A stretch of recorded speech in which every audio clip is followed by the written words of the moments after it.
Hi, in this video we're going to be looking at and I'm going to be showing you how we can go about drawing an ellipse by Oblong method. Now this is similar to using the rectangle method. However, instead of using a rectangle, we're actually using a, is it a parallelogram? Something of that sort. Alright, so let's get into things. So we're going to first start things off by first drawing a horizontal line that is going to be equal to 100 millimeters. This 100 millimeters will be representing the major axis. Alright, so we're going to start off with that. Let me ensure that I'm on the correct layer. Let me go to my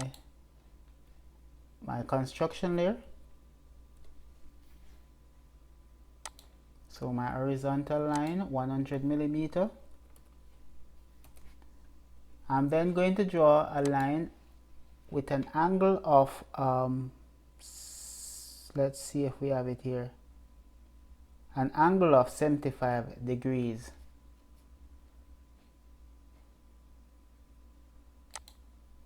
Let me hard enter this. So I enter the greater than symbol. Then I'm going to enter 75, then press enter. That will lock my cursor to the 75 degree axis. Then I'm going to enter 70 for the length of the line. As you can see, I've drawn a diagonal line that is at an angle of 75 degree.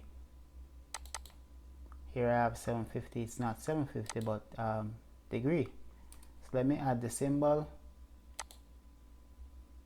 degree. It should be here somewhere. Yeah, here it is. Alright. Now once I've done that, I'm simply going to be copying my line. I believe you could have also mirrored it, but I'm going to copy it in this case and then draw a line across the top. I'm then going to divide my parallelogram into quarters. So I'll draw one line across the center like this, and then one down similar to here. I'm then going to label my drawing. I'm going to label A, B, C, D.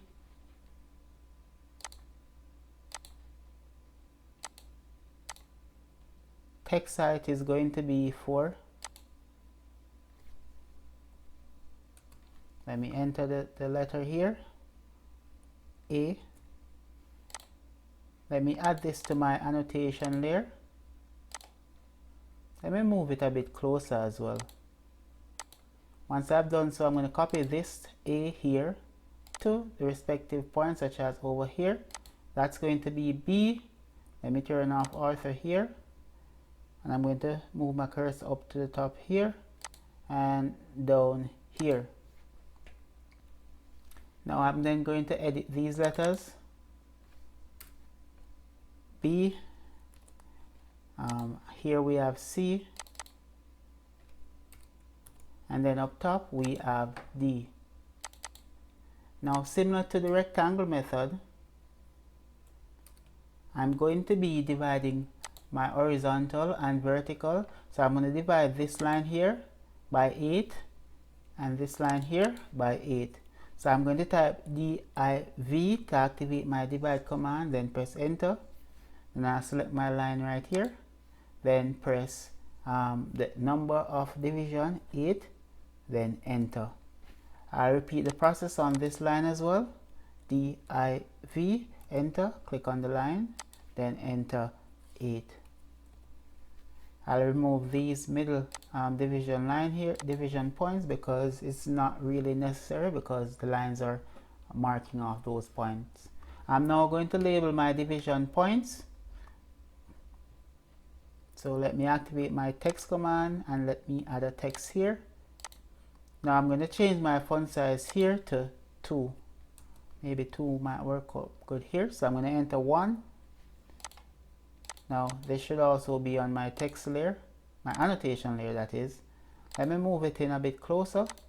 Then I'm going to copy that text, to here and here as well. Change the numbers to 2 and 3. I'm then going to copy these numbers and place them on my horizontal, such as here, 1, similar to what we did with the rectangle method. I'm going to put 1 here as well, copy, and then finally the 3 right here. Alright, once I've done so, it's the same exact process as what we did with the rectangle method, where we're simply going to be drawing lines from 1 to point D, then back to point 2, then finally we close things off with point 3.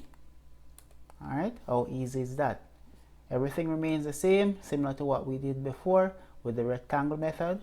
We're simply going to be drawing lines from 1 to C, then back to 2, then we close things off with from 3 to C. Once that has been done, we simply extend our lines to match up with their corresponding. So for example, number 1 line here, we are going to extend EX, number 1 line here to meet with that. We repeat the process for 2 as well. Select 2, EX, enter. Let's send that one there. Likewise here, EX, enter, send that one there. And then we simply now, I'm now going to be copying these division points here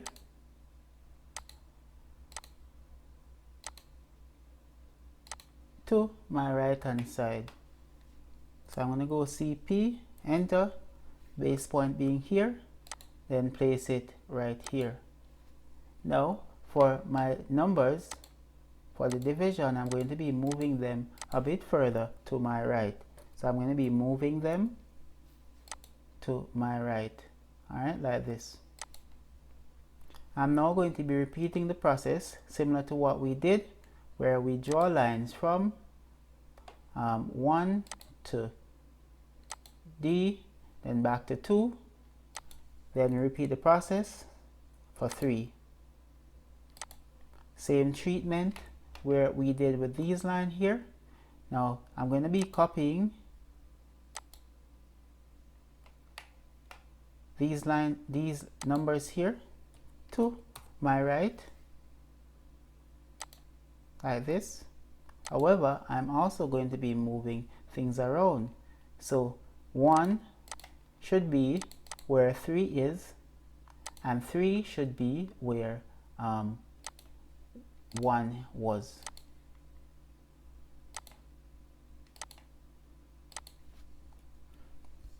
Now once that is done, let me draw my lines. So from point 1 to C, then back to 2, and then from point 3 to C. Now let's do our extending. So from point 3 here, we extend 3 to touch that one. From point 2, we extend 2 to touch that one, and then finally point 3, we extend point 1 rather, we extend 1 to match that one there. Alright, similarly we're going to be adding our lines down here as well. So for example, these that we have here, we're going to be copying them to our right hand side.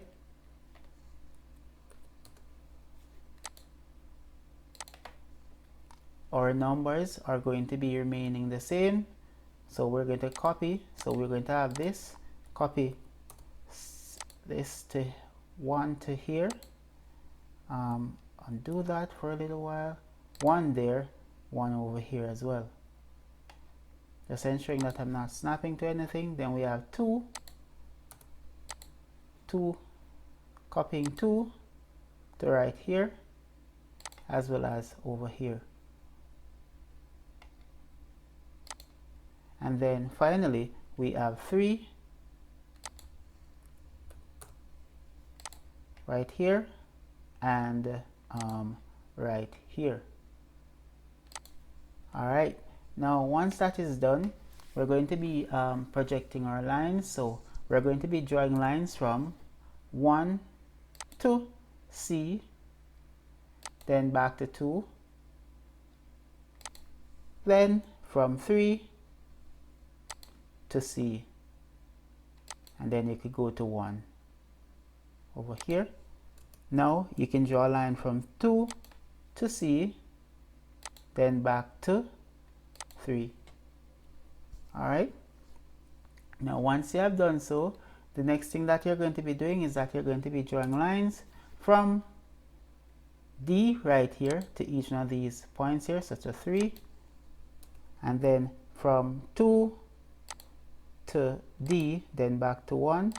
You repeat the process on this side here, from 3 to 3, from D to 3, and then we can go from 2 to D, then back to 1, and then repeat the whole extending process. So one line we extend 1 to touch line 1, line 2 we extend 2 to touch line 2, 3 we extend 3 to touch line 3, and then repeat the process on this side here. 3 extend, we touch that one there, 2 we touch that one and we extend this one to match, and then finally 1 we extend to match. Now once that is done, the only thing that's remaining for us to do is to draw our spline. So let's add that one, SPL, or you can activate it from your top down panel here. Alright, let's go.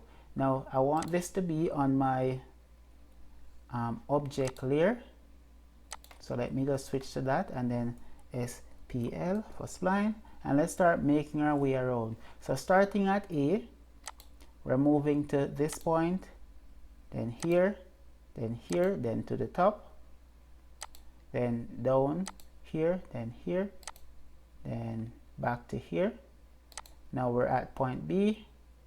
Once you're at point B, we're just continuing the process. So here now, then here, and then here, back to point C right there, now to here, then here, and then we're at 1 now, and then finally we close things off back at point A from which we started. Let me just move my cursor a bit and then press enter, and then this is our ellipse via Oblong method. The only thing that's remaining now is for us to dimension our drawing. So let me go to my annotation layer or my dimension layer and add my dimensions to capture what? We're capturing the width, which is the major axis, and we are capturing the diagonal height, which is 70 as well. Something to note, the vertical height will be a bit less than what you would think. Alright, because remember, this is a parallelogram. Alright, so if we're working with the same measurement as this, if it is sloped, then it means that the height is going to be reduced, if that makes sense. Alright, so we have our major axis, we have our minor axis. Alright, so now it's time for us to label our drawing. So we're going to add the title. So we're double tapping on this here, and we're going to write Ellipse by Oblong Method. So capital E by Oblong Method. Just below that, I'm going to be adding scale, and this is 1 to 1. It's going to be half of whatever it is currently is, or I could just make it 3. Alright, now all of this here is going to be in the center, like that. I'm going to have to reduce my text box size so that everything matched up. Alright, and then the instructions are here. Draw a parallelogram of 100 millimeter and 70 millimeters long. Side width include the angle 75. Inscribe ellipse in it. Alright, so this is our ellipse, so we can now close this off. Now the only thing that's remaining for us to do is to annotate our drawing. Well, not annotate, but lay out our drawing. Alright, as you can see, we have one here for concentric circle. We have that one there. We don't have any more layout. Let me just simply copy this one here. Move, copy, select sketch, create a copy. Okay, now I have an additional one here. Alright, and I can now easily change this to the one that we're at. And this is the scale 1:1. Double tap on the outside. Let's preview what it will look like when it is being printed. And this is what it will look like. Let me go preview. As you can see, the ellipse is totally bold, everything else is minor. Alright, so hope this video was helpful. Please like, share, and subscribe. If there's any questions or concerns, please leave them in the comment section down below, and I'll be more than happy to try and answer them for you. Alright, see you in the next one. Oh, and remember, the file is also going to be linked in the description.